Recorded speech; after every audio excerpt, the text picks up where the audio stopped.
Hello po sa inyong lahat. Isang magandang umaga po sa inyong lahat. Ngayon po ay 19 ng Agosto 2026 anyo at ang oras po ngayon dito sa Los Angeles, California ay alas 6:20 ng umaga.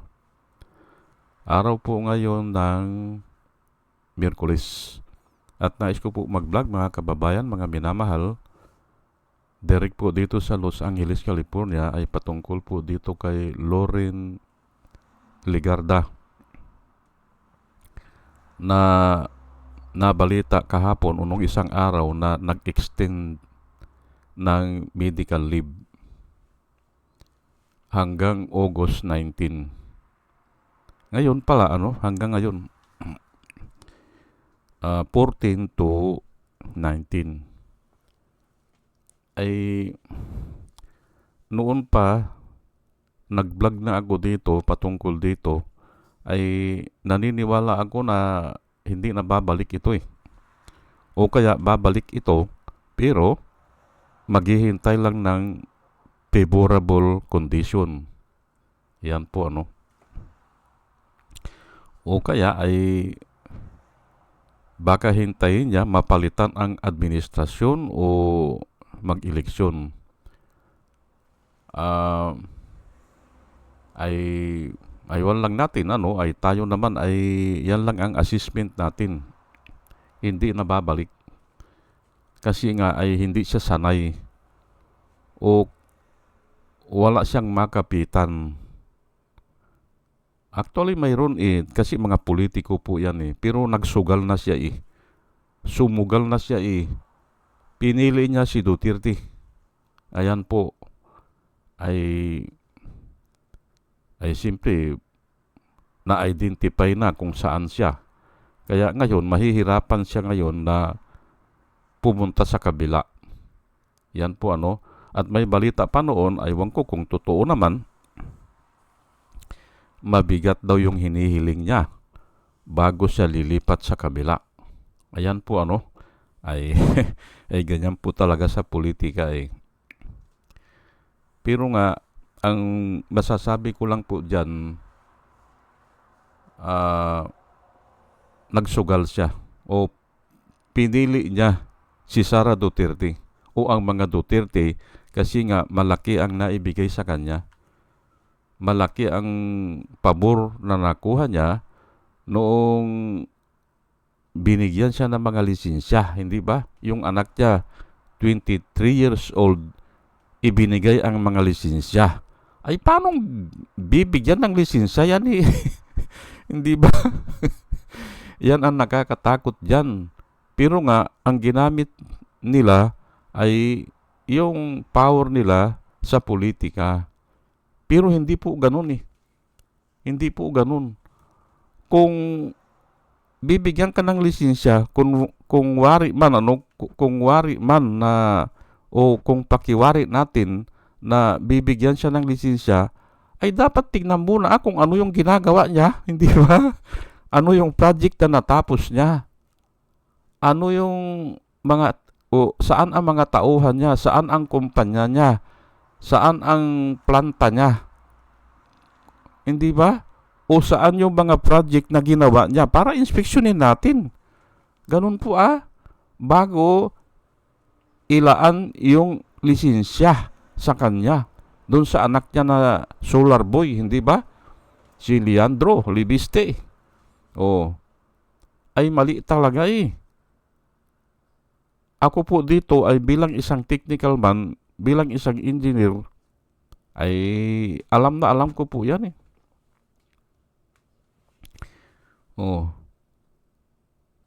Bago mo i-award kung ano man ay siguraduhin mo muna na capable o able siya, able. Ayan na nga.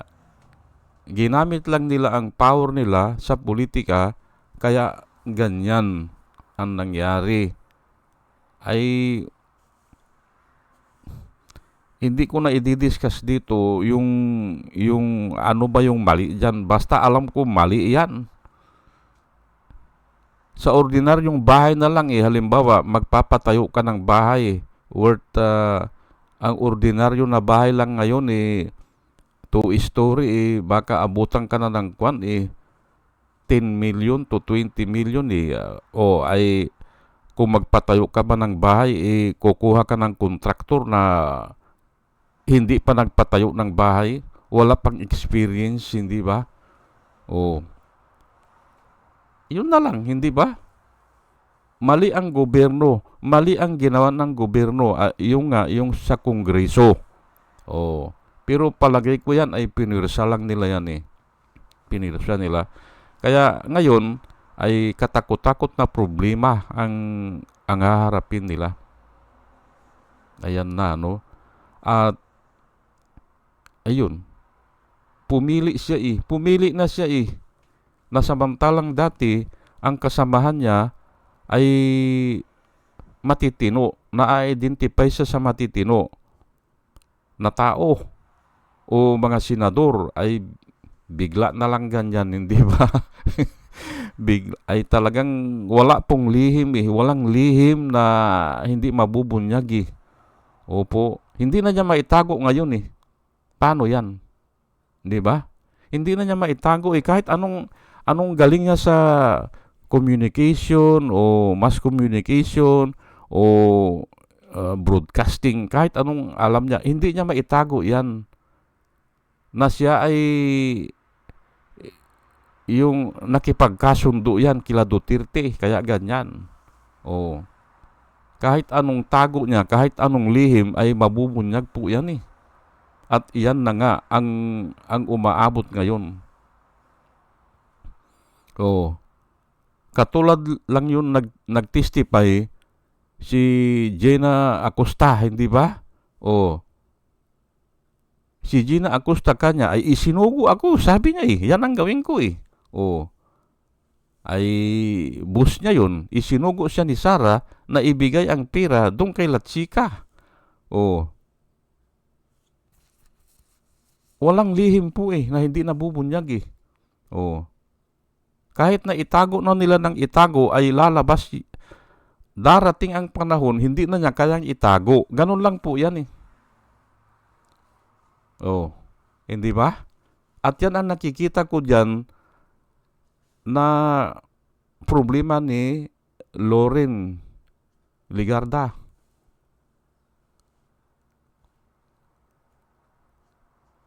Wala talagang hayag na o nakikita na kahit na sabihin natin na nagtatago siya, hindi ba? O sabihin natin na aywan ko kung asylum daw atang kinukuha, yung huling balita ngayon gusto daw ata magpa-asylum sa France kasi naandun sila ngayon ay kahit na mag-asylum siya ay mahahayag din hindi ba? Mahahayag yung mga lihim. Lalo na kung medyo may kaedaran na, hindi ba? O may edad na. Ay simpre parang si Duterte yan noon malakas, hindi ba? Ay ngayon ay pagtatawanan na lang yan. Kung magsasalita pa siya ng mga kung ano-ano dyan, hindi ba? Noon ay medyo bata-bata siya siguro, ay natatakot sa kanya. Pati nga Diyos hindi ba? Pati Diyos ay ang sinabi ko noon, nung sinabi niya yun sa Diyos, who is this stupid God? Ay kung ito ay hindi natatakot sa Diyos, ay hindi na matatakot ito kahit na sa pulis o sa batas o idemanda siya, hindi matatakot kako yan. The fear of the Lord is the beginning of wisdom kasi The fear of the Lord. Yung pagkatakot natin sa Panginoon, doon nag-uumpisa ang ating wisdom. The fear of the Lord is the beginning of wisdom. Ngayon, kung wala kang takot sa Panginoon, ay wala kang katatakutan. Yan po ang napag-alaman ko sa pag-aaral ko ng Biblia. Ay bakit naman matatakot ka sa Panginoon? Bakit katatakutan mo siya?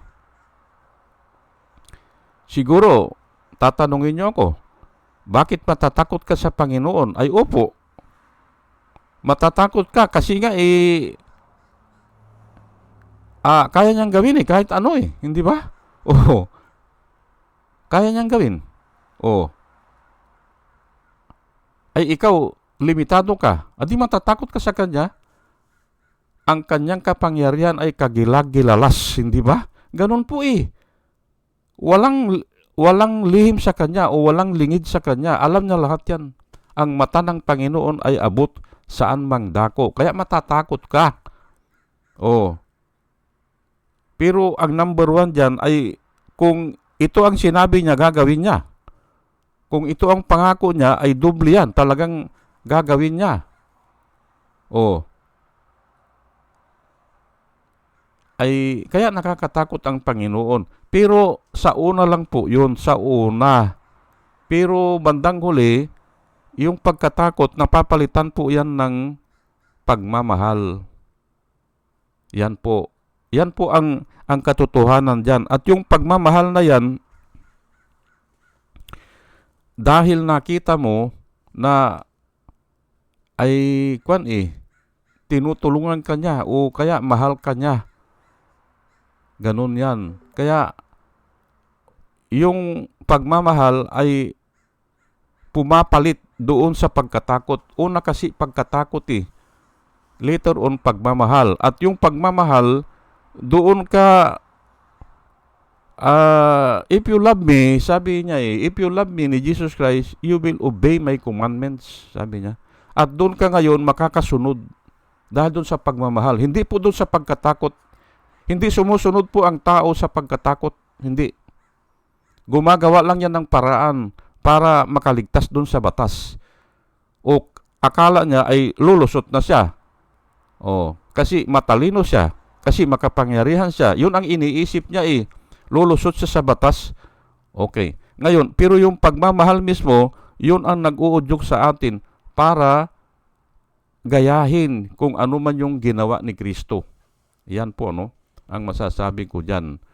Pero balikan natin ito si Loren Legarda. Ang problema niya ngayon dito ay si Duterte, doon siya nagtiwala.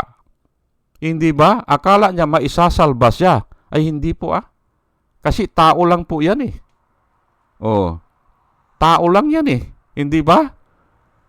Ay ngayon nga, ang tatalakayin ko nga sana ngayon yung si Christian Isgira at saka yung mga vloggers ni BBM kinuyog nila si Christian Isgira ay yun sana ang tatalakayin ko ay ito na muna. Kasi nga mga tao yan Kanya-kanya yan. O hindi alam talaga kung ano ang tama. Naligaw nga ang tao Naligaw. Ayan po Hindi alam kung saan patungo o ano ang tama. Ang akala nila tama sila pero mahirapan Mahirapan. Ayan po ang gusto kong talakayin sana ngayon. Na bakit nagkaganon ay kinuyog nila si Christian Isgira.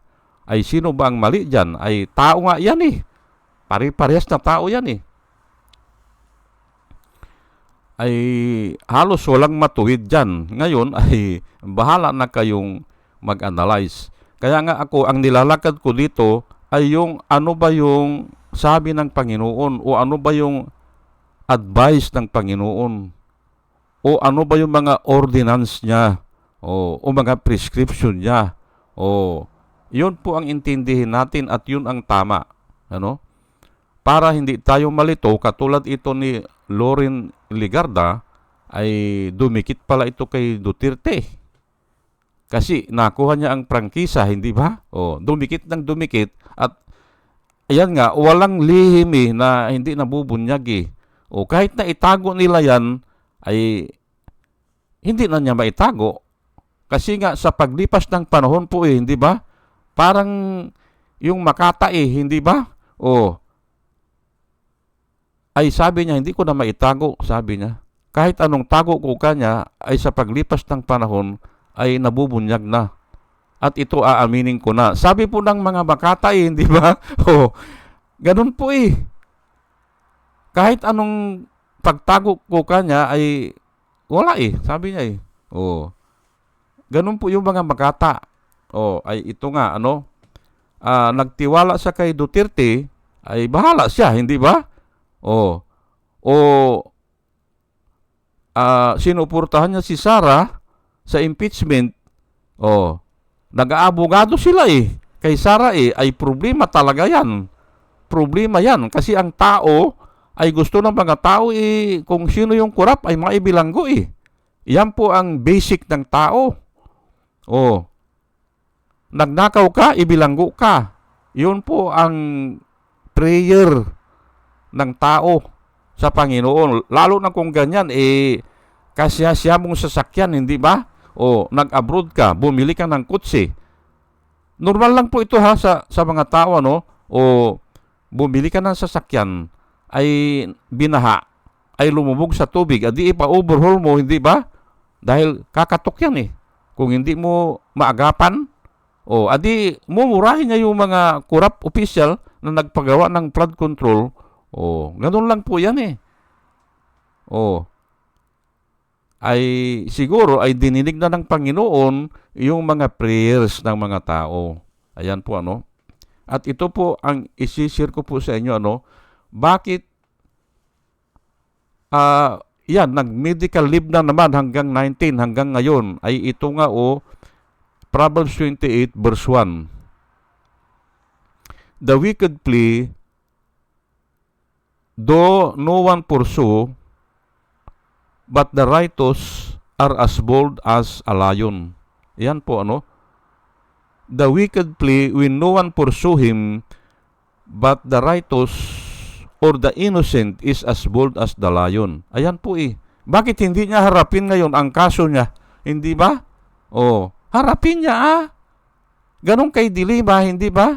Kaya tama po ang Biblia The wicked flee when no one pursue him, but the innocent is as bold as the lion. Ay kung patayin nyo? Hindi ba? Ako, ganon po ang kuwan ko sa buhay ko Ay sige, ibilanggo mo ako. Hindi naman totoo yung kaso. Ay mamatay ako sa kulungan. Hindi naman totoo ang kaso. Ay pagbabayaran nyo yan sa Panginoon. Kung 5 kayo o 6 kayo na nagpakulong. Ayan po Pinakulong nila si Dilima. Ay lahat po yan. Ang tansya ko nga dyan, pati yung mga pumapalakpak Yung mga pumapalakpak kay Duterte noon, ay yan na nga, sila Pia Cayetano at saka si mga Duterte yan Hindi ba? Tignan nyo po ang nangyari kay paulit-ulit na lang ako dito, kay Harry Roque, hindi ba? Si Harry Roque, ang sabi niya, ang birthday wish niya kay Dilima, nung nag-1 taon doon sa kulungan, mabulok ka na ng kulungan. Ay bakit ka ko sasabihin niya yan? Alam naman niya na gawa-gawa lang yung kaso. Pagbabayaran mo yung kako. Ganon ang ginawa ko. Doon sa dyaryo pa yan. Doon sa Philippine Daily Inquirer. Doon sa comment section. Pagbabayaran mo kako yan. Idle word yan For every idle word man may speak, he will give account thereof in the day of judgment. Ayan po. Ang nangyayari ngayon dyan kay Harry Roque ay, ayan na nga, nagtatago na, hindi ba? Di ba? At ito naman ang mangyayari kay Loren Legarda at saka yung anak niya. Dalawa sila Hindi ba? Partida, hindi ba? Isang anak, isang ina, hindi ba? At ito sasabihin ko po sa inyo para maintindihan po natin Yung tatay, yung Libisti ata, nakulong yun Hindi ba?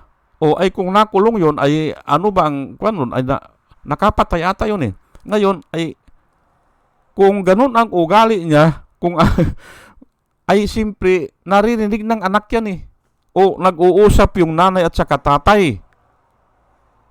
Nakukuha po ng bata yan. Nakukuha. ay araw-araw, yun ang pinag-uusapan, yun ang naririnig. Kaya ang bata kung minsan parang parang walang disiplina o hindi normal ang tawag doon, hindi normal. Hindi ba? Oh, napapakinggan niya araw-araw eh. Ganun po yan. Kaya lahat ng sinasabi natin, lalo na kung may bata, ay pag-aralan natin. Hindi ba? Oh. Ay tignan mo po, nung sinabi ni Duterte, who is this stupid God? Sabi niya, ay pumalakpak pa yung mga tao, ay putris, kako ay bakit Diyos yang kako ganun ang termino niya, hindi ba? Ay wala, magsasuffer talaga. Magsasuffer. At pati ito si Robin Hood Padilla, nag-comment na rin ako nung sinabi niya na kahit na sunugin siya, mangangaboy Duterte siya. Idle word po yan. Idle word. Pagbabayaran niya kako yan. Hindi lang natin alam kung papaano o kailan. Mga idle word po yan eh. Walang kwentang bagay. Pero sinasabi niya, para lang sikat siya. Oh, ayan po ano. The wicked flee when no one pursue him, but the righteous are as bold as the lion. Ngayon, ito po, may kuan ito, may supporting verse ito sa Leviticus. Yung mga tao na guilty, yung mga tao na sabihin natin na yung hindi nananahan sa katotohanan o sa Diyos. Kasi Diyos ay katotohanan yan eh. I am the way, the truth, and the life. Sabi ni Jesus Christ. O kaya yung truth. Ano? Ngayon, ay ito po ang nangyayari. Kahit na daw yung dahon na bahulog, tumatakbo yung guilty. Opo. Ay nakasulat po eh. Kahit na yung wagayway lang ng dahon, ay pero ang iba kasi ay tuyong dahon eh, na nahulog eh. Tumatakbo na yung guilty. Akala niya may tao doon na naghahanap sa kanya. Ayan po, basahin ko na lang po ha. As for those of you who are left, I will make their hurts or I will make their hurts so fearful in the lands of their enemies that the sound of a wind-blown leaf will put them to flight. Ayan po. Yung sound lang ng wind-blown leaf. Dito sa version na ito ha.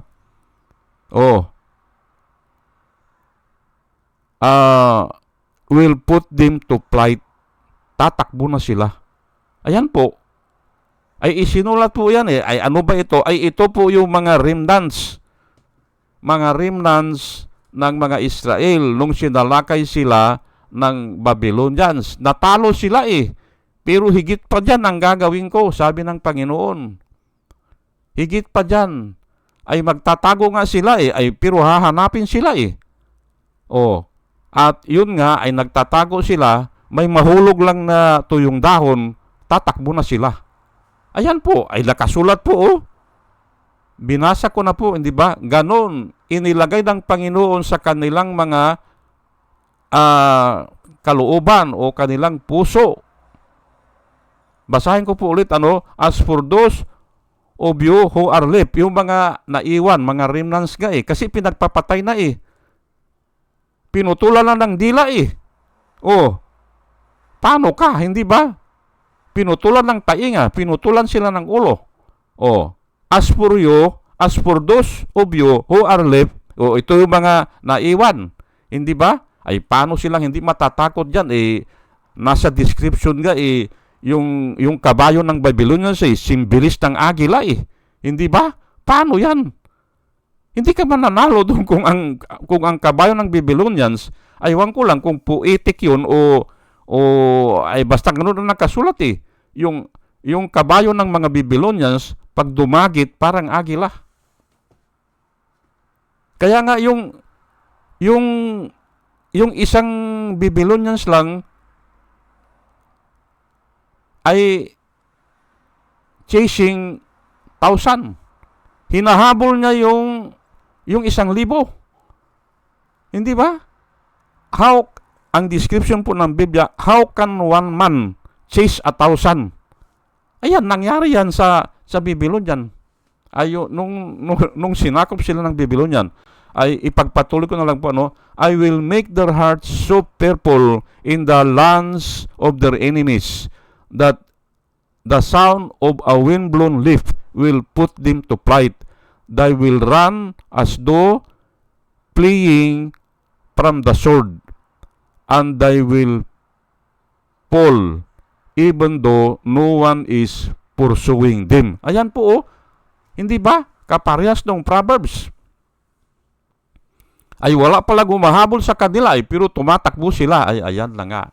Hindi ba? Yan ang nangyayari diyan ngayon kay Loren Regarda, kasi nga alam niya ay may kasalanan sila . Hindi ba? Hamak mo wala kang kumpanya, wala kang planta, wala kang experience sa solar. Bibigyan ka ng lisensya. Ay putris yan, hindi ba?